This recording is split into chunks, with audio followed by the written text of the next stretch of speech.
सभी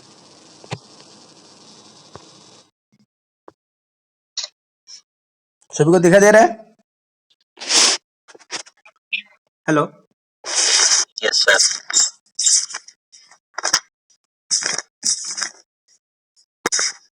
तो सेमिलॉग्राम में हमें सॉरी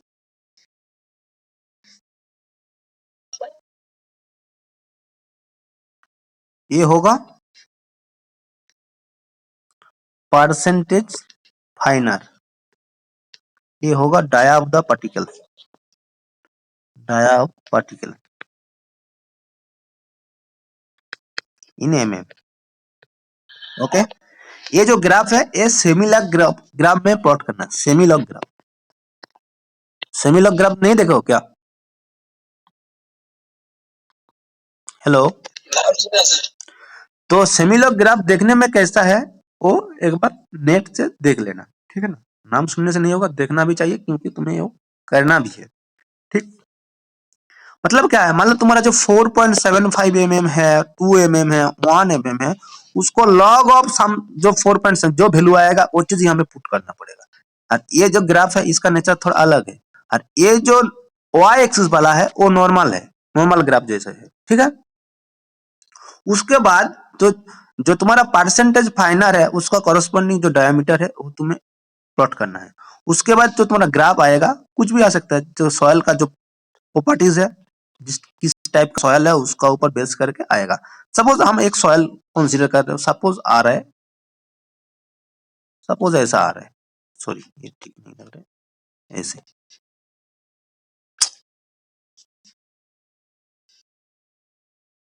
ठीक है? ऐसे मान लो एक ग्राफ का नेचर आया है सपोज, ठीक है? इस ग्राफ से हमें कुछ कुछ चीज निकालना है, जैसा D10, D30 and D60। D10 जो है इसको इफेक्टिव साइज और इफेक्टिव डायमीटर भी बोलते हैं, D10 याद रखना। D10 मतलब क्या है, diameter of the particles corresponding to 10% finer. y axis में क्या है, फाइनर परसेंटेज। सपोज ये तुम्हारा 10 है, ये 20 है, ये 30 है, ठीक है, ये 40 है, ये 50 है, ऐसा करके। तो हम क्या बोला, diameter of the particle corresponding to 10% finer. तो मतलब क्या है, हम ऐसे इसको प्लॉट करेंगे। मतलब जब सॉइल 10% फाइनर है उस जगह पे सॉइल का डायमीटर कितना है, इधर है, इधर कुछ भी हो सकता है, मान लो 0.05, 005 जो भी है, 0.1, 0.2 ऐसा करके लिख रहा हूं, ठीक है? उसके बाद क्या है, D30। तो D30 क्या होगा, hello,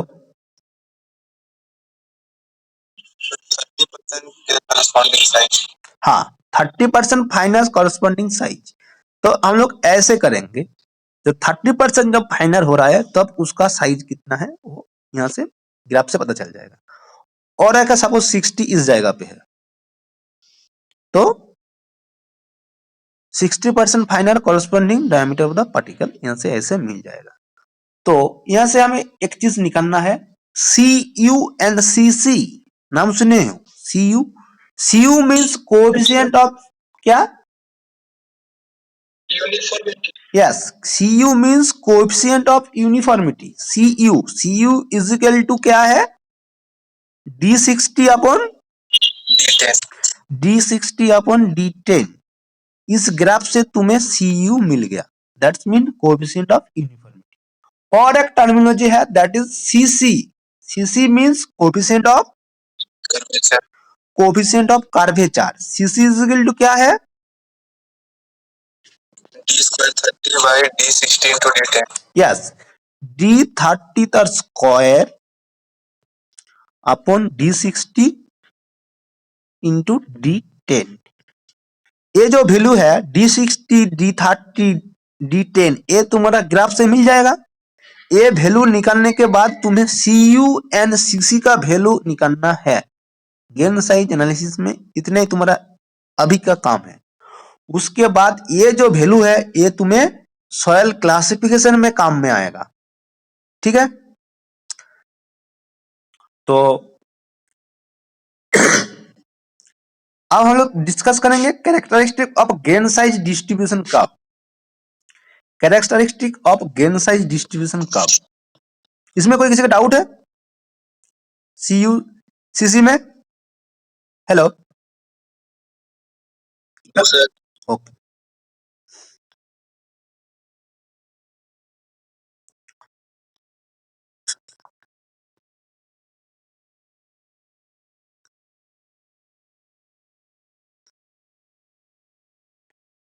characteristic of gain size, characteristic of gain size distribution curve, okay, short form में लिखा हूं characteristic of gain size distribution curve. तो देखो सॉइल का बहुत टाइप का सॉइल होता है। सॉइल जो किस टाइप का सॉइल है उसके ऊपर बेस करके सॉइल का जो ग्राफ है उसका भी वेरिएशन होता है। सपोज दिस इज परसेंटेज फाइनर है, कुछ कुछ जो नेचर होता है वो हम बता रहे हैं। यह है diameter of the particle, dia of particle log form में है, ओके। एक होता है well graded soil. Well graded soils mean क्या है? Soil contains good representation of particle of all size. Well graded soil मतलब मान लो एक तुम सॉइल मास कंसीडर किया, उसमें हर टाइप का सॉइल पार्टिकल का जो प्रोपोर्शन होगा वो लगभग अप्रोक्स सेम रहेगा। मान लो तुम्हारा गावेल भी शायद 44, सैंड 26 या 27, सिल्ट सपोज 25 और क्ले सपोज उसके बाद जो बचेगा उसका आसपास, मतलब 24 या 26 कुछ भी हो सकता है, लेकिन टोटल होगा 100%, ओके। तो oil graded soil mean soil contain good representation of particle of all size, मतलब सारे जितना सारे पार्टिकल होता है गावेल सैंड सिल्ट, लेकिन उसका प्रोपोर्शन अप्रॉक्स सेम रहेगा। जो ऑयल ग्रेडेड सॉइल होता है उसका नेचर इस तरीके पहले जैसा प्लॉट किया था इस टाइप का होगा, ठीक है। उसके बाद होता है gap graded soil. Gap graded soils mean क्या है? Gap graded soil, gap graded soils mean excess of certain particle and deficiency of other. That's mean मान लो सॉइल में एक सॉइल का बहुत ज्यादा है, मान लो सैंड का परसेंटेज मान लो 75%, सपोज सैंड 75%, उसके बाद सिल्ट 20%, उसके बाद ग्रेवल सपोज कितना हो गया 5%। तो क्या है, एक पार्टिकल का परसेंटेज बहुत ज्यादा होगा और अदर जो का है उसका बहुत कम रहेगा, इस टाइप का। तो इस टाइप का जो सॉइल होता है उसका नेचर देखने में ठीक ऐसा होता है। ये है ऑयल ग्रेडेड, ये है गैप ग्रेडेड, और एक होता है uniformly graded.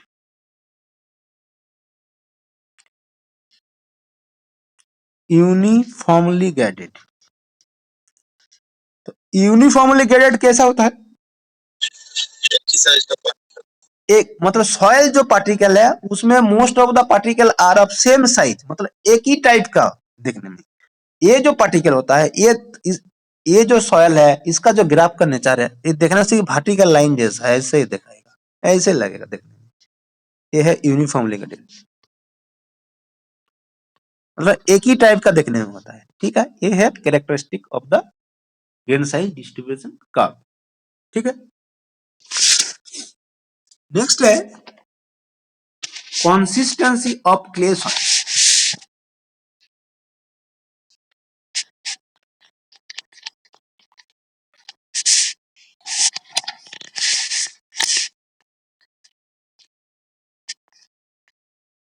Consistency of clay soils mean क्या पता है? अटरबर्ग लिमिट पता है?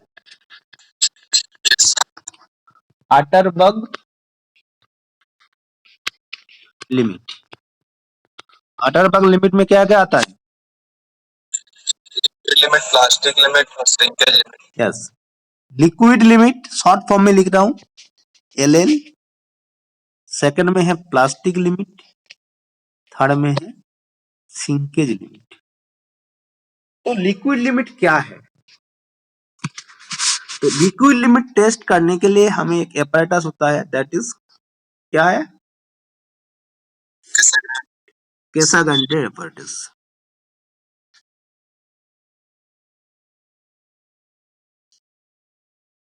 ये जो छोटा छोटा चीज है, ये चीज याद रखना। वाटर लिमिट क्या है, उसमें वो जो लिमिट है, liquid limit, plastic limit, shrinkage limit, कौन सा लिमिट के लिए क्या इंस्ट्रूमेंट यूज होगा, ये तुम्हारा लिक्विड लिमिट के लिए कैसाग्रेंडे एपरेटस यूज होगा।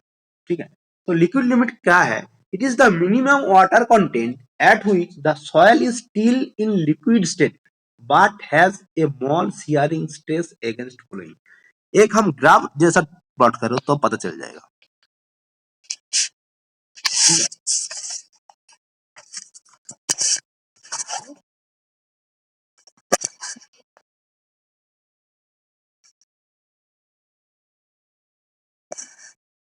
इधर होगा वॉल्यूम,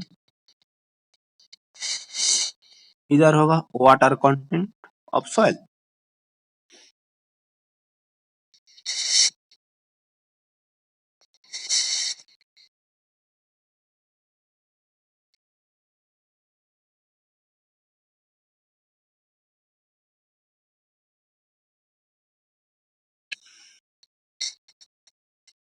ये VD कांस्टेंट, ये है लिक्विड लिमिट, सिंकेज लिमिट, है liquid state, plastic state, semi solid state और एक है सॉलिड स्टेट। ठीक है, तो देखो लिक्विड लिमिट क्या है? It is the minimum water content at which the soil is still in liquid state but has a small shearing stress against flowing. In other words, you also can say it is defined as the arbitrary limit of water content at which soil is just about pass from। यहाँ पे देखो soil क्या है, soil जो state है liquid state से plastic state से वो जा रहा है। इस सिचुएशन में उस टाइम सॉइल में जो वाटर रहेगा वो हो जाएगा सॉइल का वाटर कंटेंट, सॉइल का लिक्विड लिमिट। ये जो लिक्विड लिमिट है ये निकालने के लिए कैसाग्रेंडे एपरेटस है। तो लिक्विड लिमिट का एक्सपेरिमेंट तुम्हारा है, तो कैसे करना है नहीं है वो हम डिस्कस करेंगे। ठीक है, उसके बाद है तुम्हारा shrinkage limit. Shrinkage limit is the water content at which soil tends to pass from, shrinkage limit नहीं है, उसके पहले होगा लिक्विड लिमिट के बाद होगा प्लास्टिक लिमिट। प्लास्टिक लिमिट में क्या होगा? It is the minimum water content at which soil can be roll into a thread of 3 mm dia without crumbling. मतलब तुम जब प्लास्टिक लिमिट निकालोगे तो क्या है, मान लो तुम 100 ग्राम सॉइल सैंपल लिए हो पासिंग थ्रू 425 माइक्रोन सीप। ओके, उसके बाद तुम्हें अंदाजे से थोड़ा सा पानी ऐड करके एक सॉइल का पेस्ट जैसा बनाना है। उसके बाद क्या करना है, तुम्हें रोल करना है। रोल ऐसे करना है उसका जो डायामीटर होगा वो 3 mm थ्रेड जैसा बनना चाहिए। जब तो 3 mm थ्रेड बन जाएगा, आसपास बन जाएगा, उस टाइम क्या होगा, क्रैक दिखाई नहीं देना चाहिए। उस टाइम सॉइल में जो वाटर कंटेंट होगा वो हो जाएगा तुम्हारा प्लास्टिक लिमिट। लेकिन क्वेश्चन ये आ सकता है कि 3 mm को थ्रेड बना या नहीं बना, सर हम कैसे समझेंगे? तो 3 mm थ्रेड बना कि नहीं बना ये समझने के लिए एक 3 mm का एज क्या एक रॉड जैसा रहता है लेबोरेटरी में। तुम जब रोल मतलब थ्रेड बनाओगे उस रॉड को अपना पास रखना है। तुम तो थ्रेड बनाने के बाद उसका साथ कंपेयर करना पड़ेगा कि ये 3 mm का आसपास बना है कि नहीं। 3 mm का आसपास बन जाएगा तो उस टाइम देखना है सॉइल में कितना मतलब जब क्रैक स्टार्ट हो जाएगा उससे पहले तुम्हें बंद कर देना है थ्रेड बनाना। उसके बाद उसका जो वाटर कंटेंट है उसको मेजर करना है। वो जो वाटर कंटेंट हो जाएगा वो तुम्हारा हो जाएगा प्लास्टिक लिमिट। उसके बाद है sinkage limit. Shrinkage limit is the maximum moisture content after which further loss of moisture does not change in volume. यहाँ पे देखो ये जो पोर्शन है दैट इज सिंकेज लिमिट, ठीक है। सिंकेज लिमिट में देखो जब सेमी सॉलिड स्टेट से जब सॉलिड स्टेट में जा रहे हैं, इसमें देखो वॉल्यूम कांस्टेंट हो गया, कोई चेंज नहीं हो रहा है, ठीक है ना। उस सिचुएशन में सॉइल में जो वाटर कंटेंट रहेगा वो हो जाएगा तुम्हारा सिंकेज लिमिट, ठीक है ना। ठीक है, इतना तक क्लियर है? Hello, Yes, sir. हाँ। उसके बाद आता है plasticity index. Plasticity index means क्या है? इसको पीआई और आईपी भी लिख सकते हो, ठीक है, दोनों सेम है।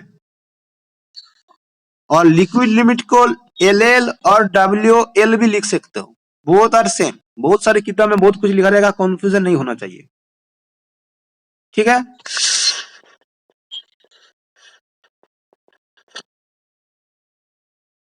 और जो प्लास्टिक लिमिट है इसको पीएल भी लिखते हैं और डब्ल्यूपी भी लिखते हैं, बोल दे, बहुत सारे किताब में बहुत कुछ लिखा है। तो प्लास्टिसिटी इंडेक्स क्या है? Plasticity index is the difference between क्या? Liquid limit minus plastic limit, ठीक है। मान लो कोई सॉइल का प्लास्टिक लिमिट निकलना पॉसिबल नहीं है, तब उस सॉइल को हम लोग क्या बोलेंगे? हेलो हेलो हेलो, सुनाई दे रहा है? सुनाई देता है।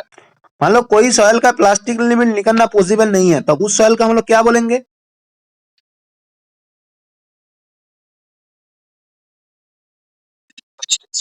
नॉन प्लास्टिक सॉइल को हम लोग क्या बोलते हैं? एनपी से लिखते हैं। As for example non plastic soil क्या है? हाँ, गार्बेल सैंड, ये है नॉन प्लास्टिक सॉइल, ओके। और एक होता है सिंकेज इंडेक्स, ये है प्लास्टिसिटी इंडेक्स। और एक होता है सिंकेज इंडेक्स। सिंकेज इंडेक्स क्या है? सिमिलर रो, बताओ। It is the difference between plastic limit and shrinkage limit. Yes, plastic limit minus shrinkage limit, ठीक है।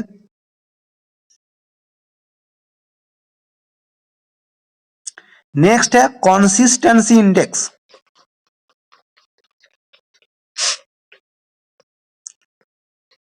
कंसिस्टेंसी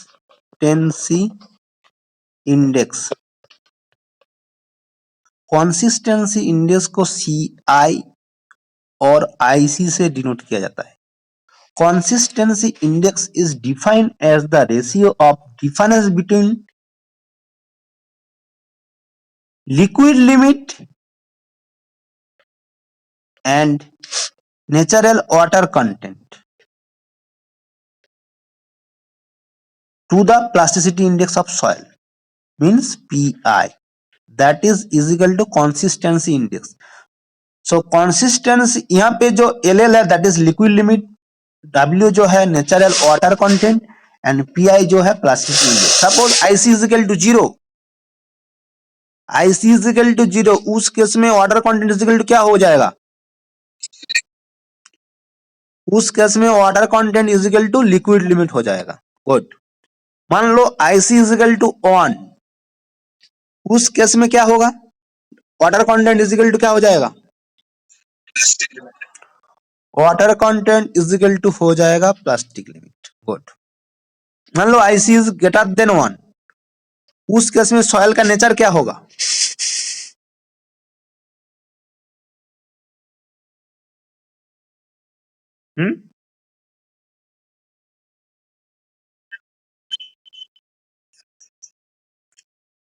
सॉइल होगा सेमी सॉलिड स्टेट या स्टीप, बोल सकते हो।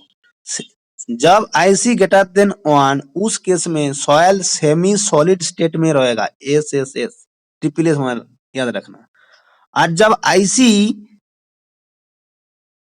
लेस देन 0, उस केस में क्या होगा?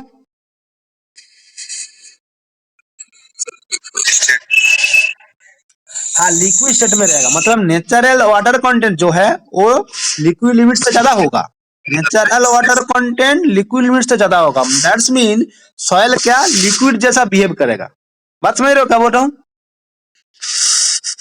हेलो, हाँ, ये है तुम्हारा कंसिस्टेंसी इंडेक्स और एक है लिक्विडिटी इंडेक्स।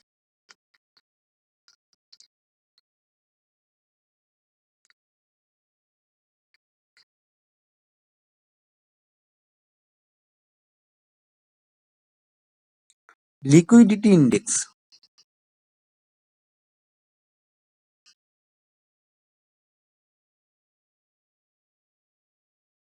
इसको क्या है एल आई और आई एल से डिनोट कर सकते हो। तो लिक्विडिटी इंडेक्स क्या है? It is the ratio of the difference between natural water content and plastic limit to the plasticity index. तो देखो यहां पे क्या होगा, सिमिलर है, मान लो लिक्विड लिमिट एक sorry liquidity index I L is equal to 0, उस केस में water content is equal to क्या हो जाएगा? देखो कैलकुलेट करके देखो, liquidity index is equal to 0, I L is equal to 0।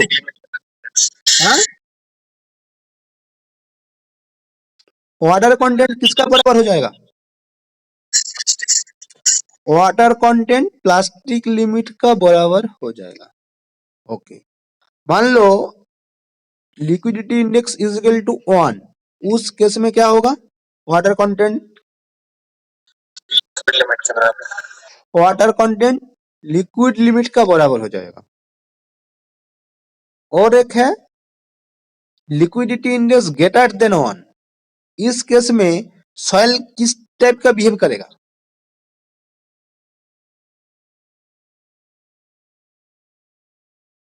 थोड़ा दिमाग लगाओ। देखो पहला का जो कंडीशन है यहाँ पे देखो उसका रिवर्स जैसा लग रहा है, देखो थोड़ा कंपेयर करो, याद है तो। पहले क्या था, जब जब आईसी लेस देन 0 उस टाइम क्या है सॉइल क्या लिक्विड जैसा बिहेव कर रहा था। यहाँ पे जब सॉइल जब आयल ग्रेटर देन 1, इस केस में सॉइल क्या होगा? लिक्विड स्टेट में रहेगा। और उस टाइम क्या है जब आईसी इज लेस देन 0, उस टाइम सॉइल लिक्विड जैसा बिहेव कर रहा था। यहाँ पे जब आयल ग्रेटर देन 1, इस सिचुएशन में सॉइल क्या होगा? लिक्विड स्टेट में रहेगा और लिक्विड जैसा बिहेव करेगा। ठीक है, और एक है जब आयल लेस देन 0, इस केस में क्या होगा?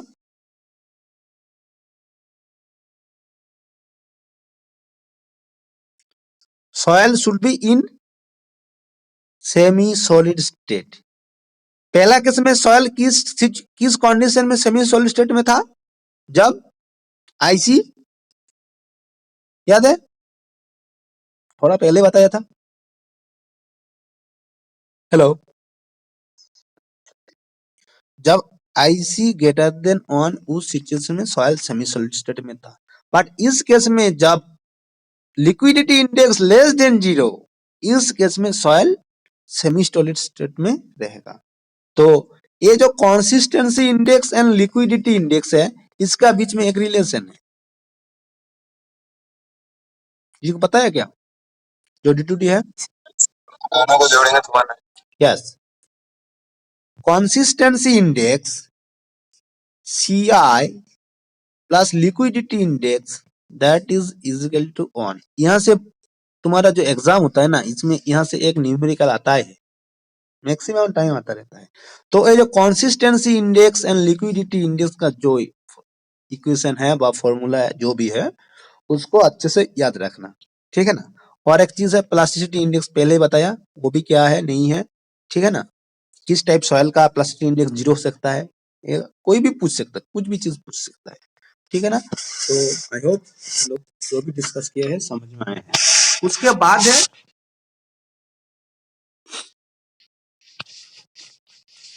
कसरगंड apparatus यूज करके liquid limit and plastic limit test कैसे करेंगे उसका। तो आज इसको डिस्कस करना है क्या।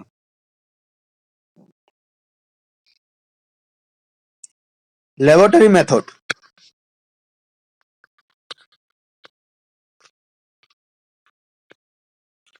laboratory method to determine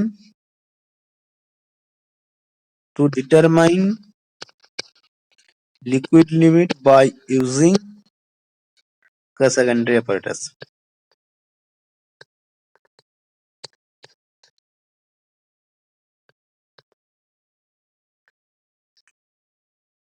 तो कसरगंड apparatus देखने में कैसा है, कभी देखे हो क्या। हेलो हेलो, कोई कुछ नहीं देखा, चलो हम शायद फोटो खींच के रखे हैं, दिखा रहा हूँ।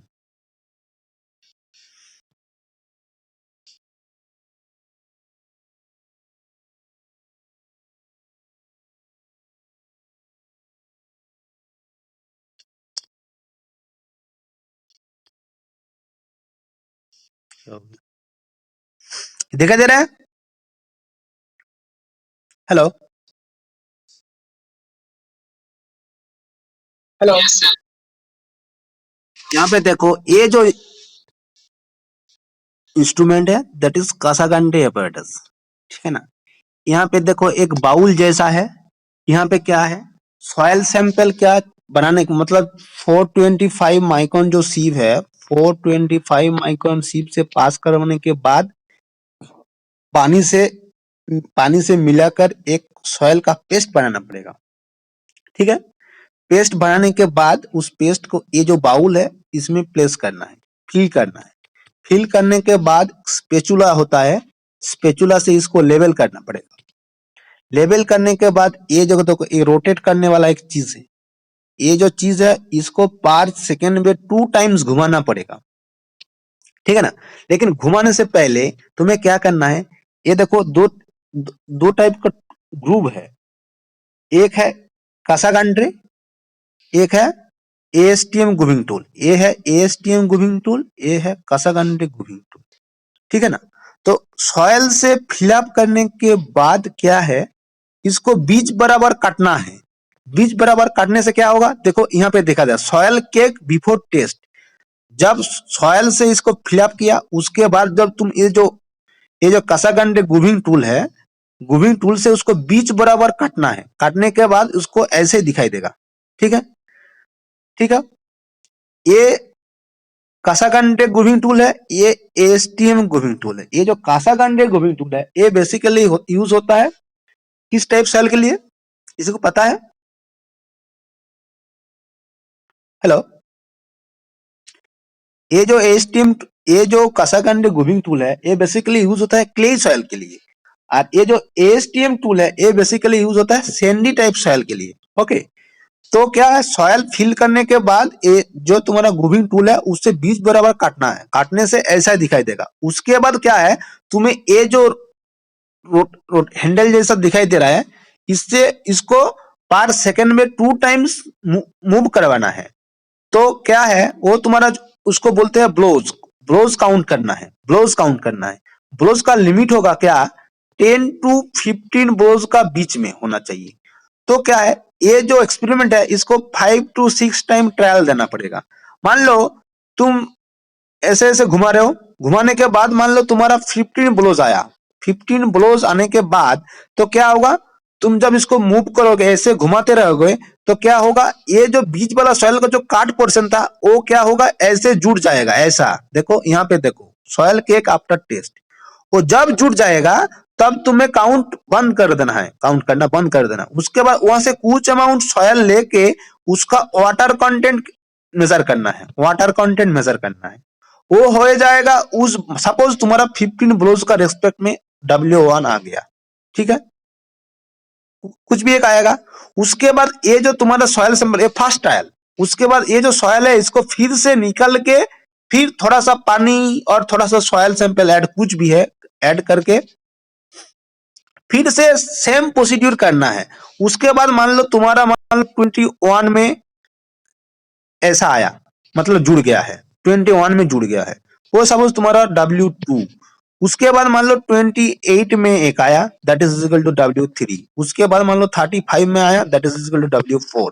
और एक आया 41 में एक आया, दैट इज W5। बात समझ रहे हो क्या बोल रहा हूं? Hello hello hello, yes sir. क्या बोल रहे हो, समझ में आ रहा है? Yes sir. तो क्या है, W1 W2 W3 W4 W5 corresponding उसका जो ब्लोज है वो तुम्हारा पता चल गया है। उसके बाद तुम्हें सॉरी उसके बाद तुम्हें क्या है, एक ग्राफ प्लॉट करना है।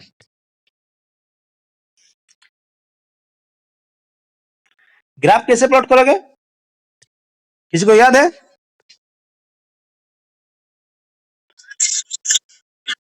क्या होगा, y एक्सिस में क्या रहेगा? Water content. रहेगा। वाटर कंटेंट नीचे में रहेगा नंबर ऑफ ब्लोज। तो नंबर ऑफ ब्लोज सपोज इधर 10 है, 20 है, 30, 40, 50 है, इधर W1 W2। तो 10 नंबर जो ब्लोज है इसका कॉरस्पॉन्डिंग सपोज वाटर कंटेंट यहाँ पे है। उसके बाद जो 20 है उसका कॉरस्पॉन्डिंग वाटर कंटेंट यहाँ पे है, जो 30 है उसका कॉरस्पॉन्डिंग यहाँ पे है, जो 40 है सपोज यहाँ पे है, जो 50 है सपोज यहाँ पे है। उसके बाद क्या है, तुम्हें बेस फिटिंग कर्व, मतलब एक स्ट्रेट लाइन जो मैक्सिमम पॉइंट कवर करेगा, ऐसे ऐसे ऐसे ऐसे करके नहीं है, ठीक है। जो बेस फिटिंग कर्व मतलब स्ट्रेट लाइन खींचना है जो मैक्सिमम पॉइंट को कवर करेगा, ऐसे, ठीक है। मैं क्लियर कर दे रहा हूँ, क्लियर करके फिर से ड्रा कर रहा हूँ, मतलब एक स्ट्रेट लाइन जैसा ऐसे बनेगा। उसके बाद क्या करना है, जो तुम्हारा 25 नंबर जो ब्लोज है उसका करस्पॉन्डिंग जो तुम्हारा वाटर कंटेंट हो जाएगा वो हो जाएगा तुम्हारा क्या,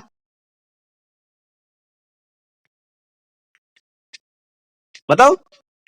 जो 25 नंबर ऑफ ब्लोज है उसका करस्पॉन्डिंग जो वाटर कंटेंट है वो हो जाएगा तुम्हारा लिक्विड लिमिट। यस, ठीक है ना। यहां से और एक चीज निकल सकते हैं, क्या है, उसको बोलते हैं फ्लो कर्व और फ्लो इंडेक्स। तो फ्लो इंडेक्स कैसे निकलेंगे, मान लो ये तुम्हारा W1 है, ये तुम्हारा W2 है, 50 जो है W2 है, उसका corresponding water number N1 and N2 है, सपोज N1 एंड N2, इसका वाटर कंटेंट है W1 एंड W2 यहाँ पे। तो फ्लो इंडेक्स कैसे निकालोगे,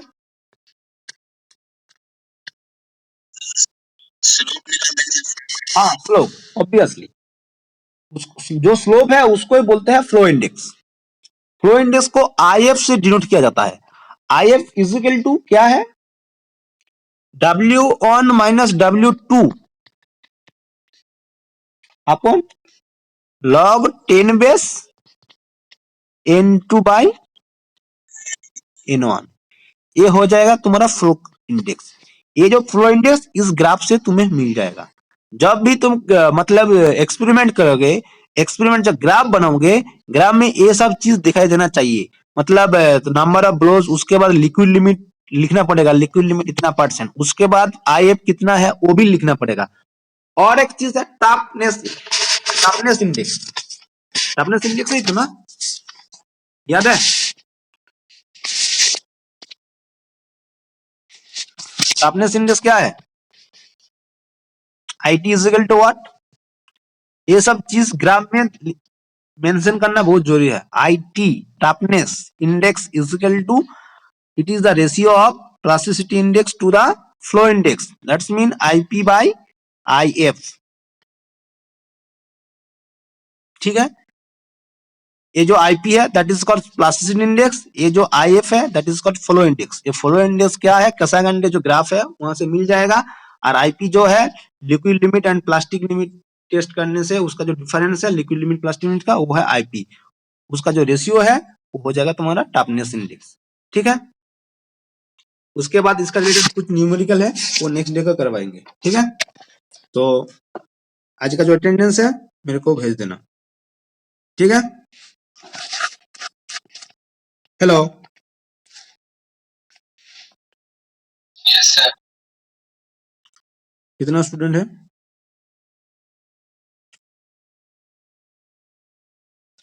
ठीक है, तो मेरे को अटेंडेंस भेज देना। ध्यानंद है क्या? हाँ ठीक है, भेज दो। ठीक है, ओके, थैंक यू ऑल।